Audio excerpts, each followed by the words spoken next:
Hi friends, எல்லோரும் எப்படி இருக்கீங்க? எல்லோரும் ரொம்ப நல்லா இருப்பீங்க நான் நம்புகிறேன். இவ்வளோ நாள் நம்ம சேனலை சப்ஸ்கிரைப் பண்ணி சப்போர்ட் பண்ண எல்லாருக்குமே ரொம்ப தேங்க்ஸ். சப்ஸ்கிரைப் பண்ணாமல் வீடியோ பார்க்குறீங்கன்னா மறக்காமல் சப்ஸ்கிரைப் பண்ணிக்கோங்க. இது என்னோடய ஃபஸ்ட்டு vlog, அதனால் எடிட்டிங்லேயோ அல்லது எங்கேயோ சின்ன சின்ன மிஸ்டேக் இருந்தாலும் உங்களோட ஃபீட்பேக்கை கமெண்ட்ஸில் தெரியப்படுத்துங்க. அடுத்த டைம் நான் மாற்றிக்கிறேன். வாங்க வீடியோக்குள்ளே போகலாம். இன்றைக்கி மீன் வாங்க மார்க்கெட் போயிருந்தோம். அப்போ இந்த சப்பாத்திக்கல் பார்த்துருந்தேன். 150 தான் சொன்னாங்க. அது வாங்கிட்டு வந்திருந்தேன். நம்ம வெஜிடபிள் ஸ்டோர் பண்ணும்போது இந்த மாதிரி நெட் கவரில் ஸ்டோர் பண்ணால் அதோட தண்ணி ரிலீஸ் ஆகி ரொம்ப நல்லாயிருக்கும். வெஜிடபிள் ரொம்ப ஃப்ரெஷ்ஷாக இருக்கும். நம்ம வீட்டை பாசிட்டிவாக ப்ளசண்ட்டாக வைக்கிறதுக்கு ஒரு சில டிப்ஸ் பார்க்கலாமா? நேச்சுரல் பிளான்ட்டு ஃப்ளவர்ஸ் வைக்கும்போது ரொம்ப ப்ளசண்ட்டாக ஃபீல் பண்ணுவோம். நமக்கு பார்க்கும்போதே வேலை பார்க்கணுன்ற இன்ட்ரெஸ்ட்டு அதிகமாக இருக்கும். கண்டிப்பாக ட்ரை பண்ணி பாருங்கள். காலையில் எங்களுக்கு ட்ரை ஃப்ரூட் ஜூஸ், பிள்ளைங்களுக்கு ராகி கூழ். குழந்தைங்க ஒழுங்காக சாப்பிட்லனா இதை செஞ்சு கொடுத்து பாருங்கள், நல்லா சாப்பிடுவாங்க, நிறைய பசி கொடுக்கும். அதுக்கு ராகியை முதல் நாள் நைட்டே ஊற வச்சு எடுத்துக்கலாம். ஊற வச்ச தண்ணியை கீழே ஊற்றிடாமல் தனியாக பிரித்து எடுத்துகிட்டு ராகியை மட்டும் மிக்சி ஜாரில் அரைச்சி எடுத்துக்கலாம். ஒரு வடிகட்டி வச்சு வடிகட்டும் போது அதோட பால் கீழே தங்கிடும். அது 2-3 டைம் அந்த ஊற வச்ச தண்ணியை வச்சே அரைச்சி எடுத்துக்கலாம். அது சக்கை தனியாக பால் தனியாக வர வரைக்கும் அதை அரைச்சிக்கலாம். இது ரொம்ப ஹெல்த்தியானது. அடிக்கடி குழந்தைங்களுக்கு இது செஞ்சு கொடுங்க. டேஸ்ட்டு ரொம்ப சூப்பராக இருக்கும். நம்ம கூட இது சாப்பிட்லாம். நெய்யில் முந்திரி, திராட்சை, தேங்காய்லாம் தாளித்து அதை சேர்த்திங்கன்னா அல்வா மாதிரி இருக்கும். பெரியவங்க கூட சாப்பிட்லாம். ஈஸியான ஒரு ஸ்நாக்ஸாக இருக்கும். செஞ்சு பார்த்துட்டு எப்படி இருந்ததுன்னு கமெண்ட் பண்ணுங்கள். நல்ல கைவிடாமல் கிளறிக்கிட்டே இருக்கணும், இல்லைன்னா கட்டி கட்டியாக தங்கிடும், டேஸ்ட்டு மாறிடும். கையை எடுக்காமல் கிளறி கொடுத்துட்டிங்கன்னா ஒரு 5 நிமிஷத்துலேயே அது அல்வா கன்சிஸ்டன்சி ஆகிடும். இது ரொம்ப ஹெல்த்தியான ரெசிபி. அடிக்கடி குழந்தைங்களுக்கு செஞ்சு கொடுங்க.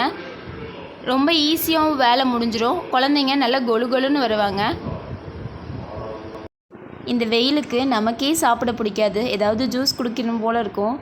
அதனால் இந்த மாதிரி ஜூஸ் ஏதாவது செஞ்சு ஒரு ஓரமாக வச்சுட்டா, அது பானையில் செஞ்சு வைக்கும்போது கூலிங்காக இருக்கும். நமக்கு தேவைப்படும் போது எடுத்து குடிச்சிக்கலாம். காலையிலே இந்த மாதிரி செஞ்சு ஓரமாக வச்சுருங்க.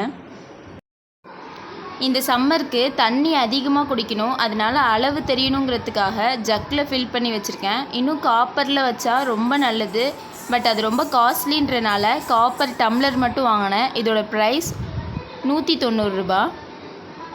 குழந்தைங்களுக்கும் ஒரு பாட்டிலில் ஃபில் பண்ணி வச்சுருங்க. அவங்களையும் நிறைய தண்ணி குடிக்க வைங்க. பிள்ளைங்களுக்கு இந்த டோரா பூஜ்ஜி போட்டுவிட்டு அவங்க கூட சேர்ந்து நானும் இதை பார்க்க ஆரம்பிச்சிட்டேன். ரொம்ப நல்லா இருக்குது. ஒரு 10 பிள்ளைங்களை சேர்ந்து ஒரு ரூம்குள்ளே அடைச்சி விட்டால் எல்லாம் கத்திகிட்ருக்கும் போல். அவங்க கேட்குற கொஸ்டினுக்கு ஆன்சர் பண்ணுறேன்னு சொல்லிட்டு. சின்ன சின்ன வெங்காயமாக இருக்கும்போது இந்த மாதிரி சாப்பரில் போட்டு எடுக்கும்போது வேலை சீக்கிரம் முடிஞ்சிடும். கண்டிப்பாக இந்த சாப்பர் வாங்கி வச்சுக்கோங்க. ரொம்ப நல்லாயிருக்கு. Butterfly brand. லிங்க் வேணுன்னா கேளுங்க, டிஸ்கிரிப்ஷனில் கொடுக்குறேன்.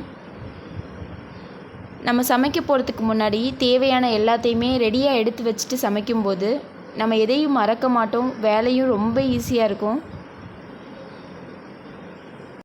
இன்றைக்கி மீன் குழம்பு தான். மீன் குழம்பு எனக்கு பர்ஃபெக்டாக வைக்க தெரியாது. பட் இப்போ தான் நான் ட்ரை பண்ணிகிட்ருக்கேன். ஓரளவு நல்லா வந்திருந்ததுன்னா ரெசிபி நான் நெக்ஸ்ட் வீடியோவில் ட்ரை பண்ணுறேன். நான்வெஜ்ஜில் மித்த ஐட்டம்ஸ் கூட ஓரளவு செஞ்சுருவேன். ஆனால் அந்த மீன் குழம்பு மட்டும் புளி அளவு கரெக்டாக தெரியல.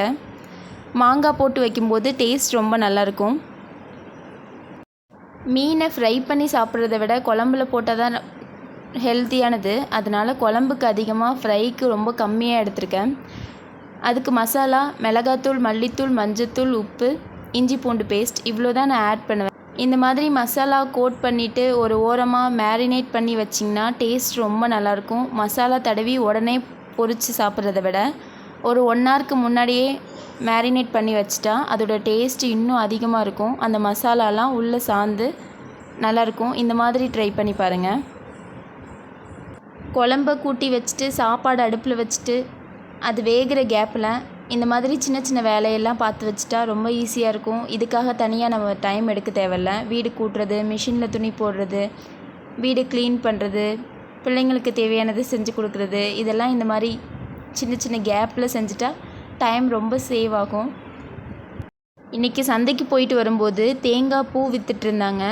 ஒரு பூ 50 ரூபான்னு சொன்னாங்க. நான் இது வரைக்கும் இது சாப்பிட்டதில்ல. சரி ட்ரை பண்ணி பார்க்கலாமேன்னு வாங்கிட்டு வந்திருந்தோம். டேஸ்ட் நல்லா இருந்தது. ஏதோ பஞ்சுக்குள்ளே இளநீரை ஊற்றி ஊற வச்ச மாதிரி இருந்தது. நல்லா இருந்தது. பட் எனக்கு ரொம்பலாம் பிடிக்கல. ஓகே, நல்லா இருந்தது. வாங்கின காசுக்கு ஒர்த்து. இன்றைக்கி சந்தைக்கு போகும்போது நொங்கு விற்றுட்டு இருந்தாங்க. சரி ஒரு 50 ரூபாய்க்கு வாங்கி இளநீர் பாயாசம் இருக்குது, நொங்கு பாயாசம் ட்ரை பண்ணி பார்க்கலாமேன்னு தான் வாங்கினேன். இதுக்கு ரொம்ப இன்க்ரீடியன்ஸ் எல்லாம் தேவைப்படாது. வீட்டில் இருக்க பொருளை வச்சே ரொம்ப டேஸ்டியாக 10 நிமிஷத்தில் செஞ்சிடலாம். எப்படி செய்கிறதுன்னு பார்க்கலாமா? 6 நொங்கு இருந்தால் போதும். 1/4 லிட்டர் பால் இருந்தாவே போதும். நொங்கு தோல் நல்லா சீவிட்டு நல்லா கல் மாதிரி இருக்க நொங்கெல்லாம் மிக்சியில் அரைச்சி எடுத்துக்கலாம். கொஞ்சம் எலசாக இருக்க நொங்கெல்லாம் குட்டி குட்டியாக கட் பண்ணி வச்சுக்கலாம். பால் நல்லா காஞ்சதுக்கப்புறம் அரைச்சி வச்ச அந்த பேஸ்ட்டை அந்த காஞ்ச பாலோடு கலந்து விட்டுக்கலாம். பாலில் தண்ணி இருந்தால் ஒன்றும் பிரச்சனை இல்லை. எனக்கு பாயாசம் தண்ணியாக இருந்தால் பிடிக்கும். உங்களுக்கு அந்த கன்சிஸ்டன்சி எப்படி இருக்கணுமோ அதுக்கு தகுந்த மாதிரி அட்ஜஸ்ட் பண்ணிக்கோங்க. பால் நல்லா காஞ்சதுக்கப்புறம் அரைச்சி வச்ச அந்த நொங்கு பேஸ்ட்டை பாலோடு சேர்த்து கலந்து விடுங்க. கட்டிப்படாமல் கலந்து விடுங்க. ஒரு 5 நிமிஷம் கொதித்ததுக்கப்புறம் எலசாக இருக்க அந்த நொங்கு கட் பண்ணி வச்சோம்ல அதையும் சேர்த்து ஒரு 5 நிமிஷம் வச்சிட்டிங்கன்னா நம்மளோட நொங்கு பாயாசம் 10லேருந்து 15 நிமிஷத்தில் ரெடி ஆகிடும். டேஸ்ட் ரொம்ப நல்லாயிருக்கும். நீங்களே செஞ்சு பார்த்துட்டு வந்து எனக்கு கமெண்ட் பண்ணுங்கள்.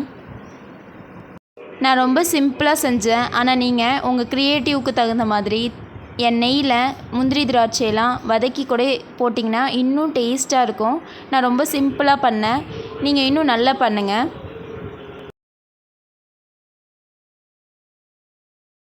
இந்த வீடியோ உங்களுக்கு பிடிச்சிருந்ததுன்னா ரெட் கலர் ஹார்ட்டை கமெண்ட் பண்ணிவிடுங்க.